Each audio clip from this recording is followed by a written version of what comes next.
തിരികെ എത്താം.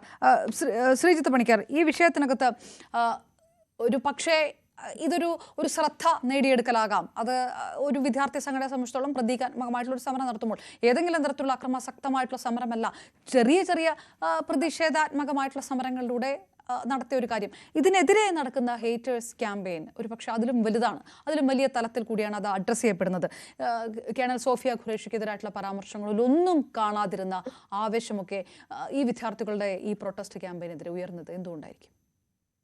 അല്ല, നോക്കൂ, ഇതിൽ നടക്കുന്നത് സോഫിയ ഖുറേഷിക്കെതിരെ നടന്നിരിക്കുന്നത് 100% മനുഷ്യത്വ വിരുദ്ധമായിട്ടുള്ള ദേശവിരുദ്ധമായിട്ടുള്ള ക്യാമ്പയിനാണ്. അക്കാര്യത്തിൽ തർക്കമില്ല. അതിൽ പല തെരഞ്ഞെടുക്കപ്പെട്ട ജനപ്രതിനിധികൾ പോലും ഉൾപ്പെട്ടിട്ടുണ്ട് എന്നുള്ളതൊക്കെ തന്നെ അങ്ങേയറ്റം നിന്ദ്യമായിട്ടുള്ള കാര്യമാണ്. അതിൽ തർക്കമില്ല. പക്ഷെ ഞാൻ പറഞ്ഞത് ഇത് മറ്റൊരു വിഷയവുമായിട്ട് ഇക്വേറ്റ് ചെയ്ത് സംസാരിക്കേണ്ടുന്ന കാര്യമല്ല. ഞാൻ നേരത്തെ പറഞ്ഞതുപോലെ ഇപ്പോൾ ഈ ചർച്ചയിൽ തന്നെ നമ്മുടെ സുഹൃത്ത് ഷഫാഖ് അല്ലെ, അദ്ദേഹം മുന്നോട്ട് വയ്ക്കുന്ന പ്രധാനപ്പെട്ട ഒരു കാര്യം എന്താ, അദ്ദേഹം കഴിഞ്ഞ തവണ പറഞ്ഞപ്പോൾ അവിടെ ബിസിനസ് ചെയ്യുന്ന ആൾക്കാർ, ഇസ്രയേലിൽ ഉൾപ്പെടെ അവരോട് സഹകരിക്കുന്ന ആൾക്കാർ ഈ വംശഹത്യക്ക് കൂട്ടുനിൽക്കുന്നു എന്ന രീതിയിലാണ് അദ്ദേഹം അതിനെ മനസ്സിലാക്കുന്നത്. അത് എന്ത് തരത്തിലുള്ള വ്യാഖ്യാനമാണെന്ന് എനിക്ക് മനസ്സിലാകുന്നില്ല. അപ്പോൾ നിങ്ങൾ പ്രതീകാത്മകമായിട്ടാണ് സമരം ചെയ്യുന്നത് എങ്കിൽ പോലും പ്രതീകാത്മകമായിട്ടുള്ള പല സമരങ്ങളുടെ വ്യത്യസ്ത സമരമാർഗങ്ങൾ കണ്ടിട്ടുള്ള ആൾക്കാരാണ് നമ്മൾ. ഇപ്പൊ കേന്ദ്ര സർക്കാരിനെതിരെ സമരം ചെയ്യുന്നതിന് വേണ്ടിയിട്ട് സ്ഥിരമായിട്ട് തേഞ്ഞിപ്പലം പോസ്റ്റ് ഓഫീസ് തിരഞ്ഞെടുക്കുന്നത് നമ്മൾ കണ്ടിട്ടുണ്ട്. ആമസോൺ കാട്ടിലെ തീപിടുത്തത്തിനെതിരെ, കാട്ടുതീക്കെതിരെ സമരം ചെയ്യാനായിട്ട് അവധി ദിവസം ബ്രസീലിന്റെ എംബസിയുടെ മുന്നിൽ നടത്തിയിരിക്കുന്ന പ്ലക്കാർഡ് പിടിച്ചുള്ള സമരം നമ്മൾ കണ്ടിട്ടുണ്ട്. അതൊക്കെ സോഷ്യൽ മീഡിയ പരിഹസിച്ചിട്ടുണ്ട് എങ്കിൽ പോലും അതിൻ്റെയൊക്കെ എത്രയോ 10 മടങ്ങ് അപ്പുറത്ത് നിൽക്കുന്ന സമരമാണ് ഇപ്പൊ കാണുന്നത്. അതുകൊണ്ടാണ് ഞാൻ പറഞ്ഞത് ഇതിനെ സമരമെന്ന് ഞാൻ വിളിക്കില്ല, ഇറ്റ്സ് എ സർക്കസ്. ഇവരവിടെ നടത്തിയിരിക്കുന്ന സർക്കസ് ആണ്. സ്റ്റുഡിയോ എന്ത് തെറ്റ് ചെയ്തു, ടാറ്റ എന്ത് തെറ്റ് ചെയ്തിരിക്കുന്നു? ഞാൻ ചോദിക്കുന്നത്, നിങ്ങൾ അവിടെ ബിസിനസ് നടത്തുന്ന ആൾക്കാർ അവരുടെ വംശഹത്യക്ക് വേണ്ടിയിട്ട്, അവരുടെ പ്ലാൻസിന് വേണ്ടിയിട്ട്, അവരുടെ ഡിസൈനിന് വേണ്ടിയിട്ട് പണം കൊടുക്കുകയാണ്, ഡയറക്ട്ലി ഓർ ഇൻഡയറക്ട്ലി എന്നാണ് എങ്കിൽ എനിക്ക് സുഹൃത്തുക്കളോട് ചോദിക്കാനുള്ളത് അപ്പോൾ ഇന്ത്യൻ ഗവൺമെന്റോ എന്നുള്ളതാണ്. ഇന്ത്യൻ ഗവൺമെന്റിന്റെ ഡിഫൻസ് എക്യുപ്മെന്റുകൾ പർച്ചേസസ് ഒക്കെ ഉണ്ട്. ഇപ്പോൾ ഒരു ചെറിയ ഉദാഹരണം പറയാം. ടെക്സാർ 1 എന്ന് പറഞ്ഞിട്ടുള്ള ഇസ്രായേലിന്റെ ഒരു സാറ്റലൈറ്റ് ഉണ്ട്. ഈ സാറ്റലൈറ്റ് അവർക്ക് വേണ്ടി ലോഞ്ച് ചെയ്ത് ഹെൽപ്പ് ചെയ്തിരിക്കുന്നത് ഇന്ത്യയാണ്. എന്തിനു വേണ്ടിയിട്ട് അത് ഉപയോഗിക്കുന്നത്? പകലും രാത്രിയിലും ഹൈ റെസൊല്യൂഷൻ ഇമേജസ്, 1 മീറ്റർ ആക്യുറസിയിലുള്ള റെസൊല്യൂഷൻ എടുക്കുന്ന, അത്രയും ഹൈ റെസൊല്യൂഷനിലുള്ള ഇമേജസ് എടുക്കുന്നതാണ്. ആ ഇമേജറി ഇപ്പോൾ ഇവർ ഉപയോഗിച്ചിട്ടില്ല എന്ന് നമുക്ക് എന്താ ഉറപ്പ്? അങ്ങനെ നോക്കിക്കഴിഞ്ഞാൽ നമ്മൾ ISROയെ ബഹിഷ്കരിക്കാനായിട്ട് പറയുമോ? നമ്മുടെ നാട്ടിലെയുള്ള ഗവൺമെന്റിനെ ബഹിഷ്കരിക്കാനായിട്ട് പറയുമോ? ഗവൺമെന്റ്, ഇന്ത്യൻ ഗവൺമെന്റ് ആണ് പാലസ്തീനിലുള്ള വംശഹത്യക്ക് അല്ലെങ്കിൽ കുട്ടികളുടെ കൊലപാതകത്തിന് കൂട്ടുനിന്നത് എന്നൊന്ന് പറഞ്ഞു നോക്ക്. India as A country is A baby killer ഒന്ന് പറഞ്ഞു നോക്ക്. ഞാൻ പറഞ്ഞത് വെറുതെ നിങ്ങളോട് പറയാണ്, നിങ്ങളൊന്ന് പറഞ്ഞു നോക്ക്. എത്രത്തോളം ആവൽക്കരമാണ് ആ സ്റ്റേറ്റ്മെന്റ്, നിങ്ങൾ ആലോചിച്ച് നോക്കുക. അപ്പൊ ഇവിടുത്തെ ഒരു ബിസിനസ്സുകാരനെ കുറിച്ചല്ല, ഇന്ത്യൻ ഗവൺമെന്റ് തന്നെ ഇത് ചെയ്യുന്നുണ്ടല്ലോ. വേറെ ഒരു ഉദാഹരണം പറയാം. എൽബിറ്റ് സിസ്റ്റംസ് എന്ന് പറഞ്ഞിട്ട് അവിടെ ഒരു ഡിഫൻസ് ഫേമിൽ വർക്ക് ചെയ്യുന്ന ഒരു കമ്പനിയുണ്ട്. അവരുമായിട്ട് ചേർന്നിട്ട്, ഇസ്രായേലിലുള്ള എൽബിറ്റ് സിസ്റ്റംസുമായിട്ട് ചേർന്നിട്ട് ഹെർമെസ് 900 ഡ്രോൺസ് കഴിഞ്ഞ വർഷം മുതൽ അതിന്റെ മാനുഫാക്ചറിങ്ങും ഡെലിവറിയും തുടങ്ങി. ആരാ ചെയ്യുന്നത്? അദാനിയാണ് ചെയ്യുന്നത്. ഇന്ത്യക്ക് വേണ്ടി, ഇന്ത്യൻ ഗവൺമെന്റിന് വേണ്ടി പ്രതിനിധീകരിച്ചുകൊണ്ട് അദാനിയാണ് ചെയ്തത്. കഴിഞ്ഞ വർഷം മുതൽ ഇതിന്റെ ഡെലിവറി തുടങ്ങി. ആർക്കറിയാം, ഇതിനോടകം തന്നെ എത്രയോ തവണ ഇതൊരു പക്ഷേ ഈ പാലസ്തീനിൽ ഉപയോഗിച്ചിട്ടുണ്ടാകും. അപ്പൊ അതിന്റെ പേരിൽ നമ്മൾ അദാനിയെ അങ്ങ് ബഹിഷ്കരിച്ചാലോ? ഇന്ത്യയിലെ ഏറ്റവും വലിയ നമ്പർ 1 എഡിബിൾ ഓയിൽ ബ്രാൻഡാണ് ഫോർച്യൂൺ. നമുക്ക് എല്ലാവർക്കും അറിയാവുന്നതായിരിക്കും. നമ്മൾ ബഹിഷ്കരിക്കും. നിങ്ങൾ ബഹിഷ്കരിക്കുമോ? നിങ്ങൾ ബഹിഷ്കരിച്ചുകൊണ്ട് അവർക്ക് എന്തെങ്കിലും പറ്റുമോ? കോഹിനൂർ റൈസ് ഉണ്ട്, ഷുഗർ ഉണ്ട്, വനസ്പതി ഉണ്ട്, എന്തെല്ലാം സാധനങ്ങളുണ്ട്. സോപ്പും ഹാൻഡ് വാഷും ഉൾപ്പെടെയുള്ള എത്രയോ ഉൽപ്പന്നങ്ങളുണ്ട്. ഞാൻ നേരത്തെ പറഞ്ഞു, മഹീന്ദ്രയുടെ ഡിഫൻസിൽ മഹീന്ദ്ര ഡിഫൻസ് ഉണ്ട്. മഹീന്ദ്രയുടെ എത്രയോ എക്യുപ്മെന്റ് ഉണ്ട്. അതിന്റെ പേരിൽ നമ്മൾ ബഹിഷ്കരിക്കുമോ? മഹീന്ദ്രയുടെ ബേബി കെയർ ഉണ്ട്. ആ ബേബി കെയർ ആണ് പിന്നീട് സെല് ചെയ്തതിന് ശേഷം ഫസ്റ്റ് ക്രൈയിലേക്ക് പോയത്. അപ്പോൾ ഫസ്റ്റ് ക്രൈയിൽ പണ്ട് മഹീന്ദ്ര ഉണ്ടായിരുന്നവർ ഇൻവെസ്റ്റ് ചെയ്തിരിക്കുന്നതായിരുന്നു എന്ന് പറഞ്ഞുകൊണ്ട് നമ്മൾ ഫസ്റ്റ് ക്രൈയെ ബഹിഷ്കരിക്കുമോ? ബേബി പ്രോഡക്ട്സിനെ. കാരണം ബേബി കില്ലർ എന്നാണല്ലോ ഇവരെ എല്ലാം പറയുക. അങ്ങനെയാണെങ്കിൽ അത് പറയുമോ? ക്ലബ് മഹീന്ദ്ര റിസോർട്ടുകളുണ്ട്, നമ്മൾ റിസോർട്ടിൽ പോകണ്ടെന്ന് പറയുമോ? ഞാൻ പറഞ്ഞത്, നിങ്ങൾ അദാനിയെയോ മഹീന്ദ്രയെയോ ടാറ്റയോ ബഹിഷ്കരിക്കുന്നുണ്ടെങ്കിൽ പൊന്നു മക്കളെ പട്ടിണി കിടന്ന് ചാവുകയുള്ളൂ. അതുകൊണ്ട് പ്രതീകാത്മകമായിട്ട് സമരം നടത്താമെന്നുള്ളതല്ലാതെ ഈ കോർപ്പറേറ്റുകളെ, ഇവരുടെ ഉൽപ്പന്നങ്ങളെ ആശ്രയിക്കാതെ ഒരു ദിവസം ഒരു ഇന്ത്യനും കടന്നു പോകുന്നില്ല എന്നുള്ളതാണ് പ്രധാനം. അപ്പൊ അങ്ങനെയുള്ള ആൾക്കാരെല്ലാവരും ഇതിലേക്കാണ് കോൺട്രിബ്യൂട്ട് ചെയ്യുന്നത് എന്ന് പറഞ്ഞാൽ ഈ സോഷ്യൽ മീഡിയയിൽ ഇവരുടെ പിന്തുണയ്ക്കുന്ന കുറെ ആൾക്കാരുടെ മെസ്സേജസ് ഉണ്ട്.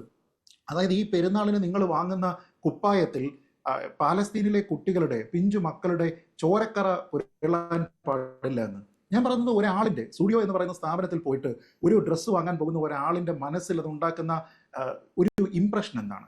അയാൾക്കുണ്ടാക്കുന്ന വേദന എത്രത്തോളമാണ്? തെറ്റായിട്ടുള്ള ഒരു മെസ്സേജിന്റെ ഭാഗമായിട്ട്. അപ്പൊ ഈ രാത്രിയിൽ, നാളെ ഇപ്പൊ പെരുന്നാളാണല്ലോ, ഈ രാത്രിയിൽ സ്റ്റുഡിയോയിൽ പർച്ചേസ് ചെയ്യുന്ന മുസ്ലിങ്ങളായിട്ടുള്ള ആൾക്കാർ മറ്റുള്ള മതവിഭാഗത്തിന് തൽക്കാലം മാറ്റി നിർത്തും. ആ മതവിഭാഗത്തിലുള്ള ആൾക്കാരെല്ലാവരും, നിങ്ങൾ ഉദ്ദേശിക്കുന്നത് എന്താണ്? ഈ ചോരക്കറ പുരണ്ട വസ്ത്രം എടുത്തതിന് ശേഷം ആ പണം അവിടെ ഈ കുഞ്ഞു മക്കളെ കൊല്ലുന്നതിന് വേണ്ടിയിട്ട് അവർ കൊടുക്കുന്നു എന്നാണോ? എന്ത് പോഷ്കാണ്, എന്ത് മണ്ടത്തരമാണ്, എന്ത് വിവരക്കേടാണ്. അതുകൊണ്ടാണ് ഞാൻ പറഞ്ഞത് അതാണ് അങ്ങനെ ഒരു അജണ്ട ഇതിനകത്തുണ്ട്. ഇപ്പൊ നേരത്തെ ഞാൻ ഷഫാക്കിനോട് ചോദിച്ചപ്പോൾ ഷഫാക്ക് പറഞ്ഞത് അത് വളരെ യാദൃച്ഛികമാണ്, അങ്ങനെ ഒരു പെരുന്നാൾ ദിനം ഇതിനു വേണ്ടി തെരഞ്ഞെടുത്തതല്ല എന്ന് പറയുമ്പോഴും ശ്രീത്ത് പറയുന്നത് ആ ഒരു അജണ്ട അത് വളരെ സെൻസിറ്റീവ് ആയിട്ടുള്ള ഒരു അജണ്ട ഇതിനകത്തുണ്ട് എന്ന് തന്നെയാണ്. അല്ല, തീർച്ചയായിട്ടും. കാരണം നിങ്ങൾ ഒരു വസ്ത്ര സ്ഥാപനത്തിനെ നിങ്ങൾ ബോയ്ക്കോട്ട് ചെയ്യുക എന്ന് പറയുന്ന സമയത്ത് പ്രധാനപ്പെട്ട ഒക്കേഷൻസിലാണെങ്കിൽ മാത്രമേ അതിന് ഇമ്പാക്റ്റ് ഉള്ളൂ. ഇപ്പോൾ ഉദാഹരണത്തിന് നിങ്ങൾ നോർത്ത് ഇന്ത്യയിലാണ് ഒരു വസ്ത്ര ബ്രാൻഡിനെ നിങ്ങൾ ബോയ്ക്കോട്ട് ചെയ്യാൻ പോകുന്നത് എങ്കിൽ നിങ്ങൾ ചൂസ് ചെയ്യുന്ന സമയം ഏതായിരിക്കും? അവിടുത്തെ ഏറ്റവും പ്രധാനപ്പെട്ട ഒരു ഹിന്ദു ഫെസ്റ്റിവലിന്റെ സമയമായിരിക്കും. കൂടുതൽ ദീപാവലി പോലെയുള്ള സംഭവങ്ങൾ നമ്മൾ കണ്ടിട്ടുണ്ട്. ഇപ്പം ഫാബ് ഇന്ത്യ പോലെയുള്ള സ്ഥാപനങ്ങളെ ബോയ്ക്കോട്ട് ചെയ്യണമെന്ന് പറഞ്ഞുകൊണ്ട് ഇതേപോലെ റൈറ്റ് വിംഗ് ഗ്രൂപ്പുകൾ നടത്തിയിരുന്ന പല ക്യാമ്പയിനുകളുണ്ട്. അതൊക്കെ നടത്തിയിരുന്നത് ഇങ്ങനെയുള്ള ഏതെങ്കിലും ഒരു ഫെസ്റ്റിവലിന്റെ ഭാഗത്താണ്, ഒരു സമയത്താണ്. അപ്പോൾ അത് നടത്തുന്നത് എന്തിനാണ്? ആ ബിസിനസ് അഫക്റ്റഡ് ആകണം എന്നതിന്റെ ഉദ്ദേശത്തിലാണ്. ഇപ്പോൾ സ്റ്റുഡിയോയെ സംബന്ധിച്ചിടത്തോളം സ്റ്റുഡിയോയുടെ ഏറ്റവും പ്രധാനപ്പെട്ട ഗുണം എന്താണ്? അവര് നഗരങ്ങൾ കേന്ദ്രീകരിച്ച് മാത്രമല്ല, വലിയ മാളുകളിൽ മാത്രമല്ല, അവരുടേതായിട്ടുള്ള ബിൽഡിങ്ങുകൾ എടുക്കുന്നു, ലീസ് ചെയ്തിട്ട് എടുക്കുന്നു. നഗരപ്രദേശങ്ങളിൽ മാത്രമല്ല, ഗ്രാമാന്തരങ്ങളിൽ ഇപ്പോൾ അവരുടെ ഔട്ട്ലെറ്റുകളുണ്ട്. നമ്മളിപ്പോൾ തിരുവനന്തപുരത്ത് ഒന്ന് ഇറങ്ങിക്കഴിഞ്ഞാൽ എത്രയിടത്ത് സ്റ്റുഡിയോ ഔട്ട്ലെറ്റുകളുണ്ട്. അപ്പോൾ അങ്ങനെയാണെങ്കിൽ വലിയൊരു ബിസിനസ് അവർക്ക് കിട്ടാൻ ഏറ്റവും സാധ്യതയുള്ള കേരളത്തിലെ ഒക്കേഷൻസ് ഏതൊക്കെയാണ്? നിശ്ചയമായിട്ടും 2 വലിയ പെരുന്നാളുകളുണ്ട്, ചെറിയ പെരുന്നാളും വലിയ പെരുന്നാളും. ക്രിസ്മസ് ഉണ്ട്, ന്യൂ ഇയർ ഉണ്ട്, ഓണമുണ്ട്. ഈ സമയമൊക്കെയാണ് ഏറ്റവും കൂടുതലായിട്ട് ഇവിടെ സെയിൽ നടക്കുന്നത്. അപ്പൊ അങ്ങനെയുള്ള ഒരു സമയം കൃത്യമായി ചൂസ് ചെയ്തതിനു ശേഷം അവരുടെ ബിസിനസിനെ പ്രതീകാത്മകമായിട്ട് എടുത്ത് ടാർഗറ്റ് ചെയ്തു എന്ന് പറഞ്ഞാൽ ആ ഒരു സമയത്ത് അവർക്കൊരു ബിസിനസ് ഇമ്പാക്ട് ഉണ്ടാക്കുന്നതിന് വേണ്ടിയിട്ടാണ്. അല്ലെങ്കിൽ പിന്നെ ബഹിഷ്കരിച്ചാൽ പോരെ? വളരെ പ്രധാനപ്പെട്ടത് ശ്രീ എം ഷിനാസ്, ISIയും തമ്മിൽ കൊളാബറേറ്റ് ചെയ്തിട്ട് ഇന്ത്യയുടെ പുതിയ സംവിധാനത്തിലേക്ക്, നൂതന സംവിധാനത്തിലേക്ക് പോവാണ്. അതിനെയൊക്കെ അപ്പൊ ഞാൻ ചോദിക്കുന്നത് അതാണ് ഞാൻ ആ പറഞ്ഞ പോയിന്റ് ഒന്നുകൂടെ പറയാൻ ആവർത്തിച്ചത്. ടാറ്റയെ ടാർഗറ്റ് ചെയ്യാൻ പാടില്ല. അങ്ങനെയാണെങ്കിൽ ഇസ്രായേലുമായിട്ടുള്ള സകല ബന്ധവും ഇന്ത്യൻ ശ്രീ എം ഷിനാസ്, ഞാൻ ചോദിക്കുന്നത് പെരുന്നാൾ അവധിയുമായിട്ട് ബന്ധപ്പെട്ട് നിലമ്പൂർ തെരഞ്ഞെടുപ്പ് പോലും അങ്ങനെ വിവാദങ്ങൾ നിൽക്കുന്ന സമയമാണ്. പക്ഷേ ഇത് വളരെ സെൻസിറ്റീവ് ആണ്. ഇത്തരം റിലീജിയസ് വിഷയങ്ങൾ ഇതിനകത്തോട്ട് കടക്കുമ്പോൾ അതല്ല കേരളത്തിന്റെ രാഷ്ട്രീയ സാഹചര്യം, അതായിരുന്നില്ല കേരളത്തിന്റെ രാഷ്ട്രീയ സാഹചര്യം. പക്ഷേ തെരഞ്ഞെടുപ്പുകളിൽ പോലും അത് റിഫ്ലക്ട് ചെയ്യുന്ന ഒരു സാഹചര്യമുണ്ട്. ആ സമയത്ത് ആ തരത്തിലേക്ക് ഡൈവേർട്ട് ചെയ്തുകൊണ്ട് ഒരു പെരുന്നാൾ സമയത്ത് ഇത്തരത്തിലൊരു സ്ലോഗൻ കൊണ്ടുവരിക, എത്രയോ സമയമായി ഗസയിൽ നടക്കുന്ന ഈ കൂട്ടക്കുരുതി കൃത്യമായി ഈ സമയങ്ങൾ അത് ഉപയോഗിക്കുക, ഈ പറഞ്ഞ പോലെ ബേബി കില്ലർ, ചോര വീണ ഉടുപ്പുകൾ എന്നൊക്കെ പറയുന്നിടത്ത് ഒരു വല്ലാത്തൊരു സെൻസിറ്റീവ് എലിമെന്റ് ഇതിനകത്തുണ്ട്. അത് ഒരു സമൂഹത്തിനെ സംബന്ധിച്ചിടത്തോളം അത് സ്വീകരിക്കാൻ ബുദ്ധിമുട്ടുള്ള കാര്യമാണ്. അതുകൂടിയുണ്ട് ഇതിനകത്ത്. ശ്രീ എം ഷിനാസ് അല്ലേ?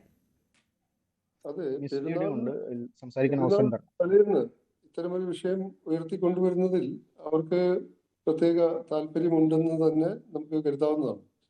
കാരണം ഈ ടാറ്റ ഇറക്കുന്ന ഈ വസ്ത്ര വ്യാപാരത്തെ ഏതെങ്കിലും വിധത്തിൽ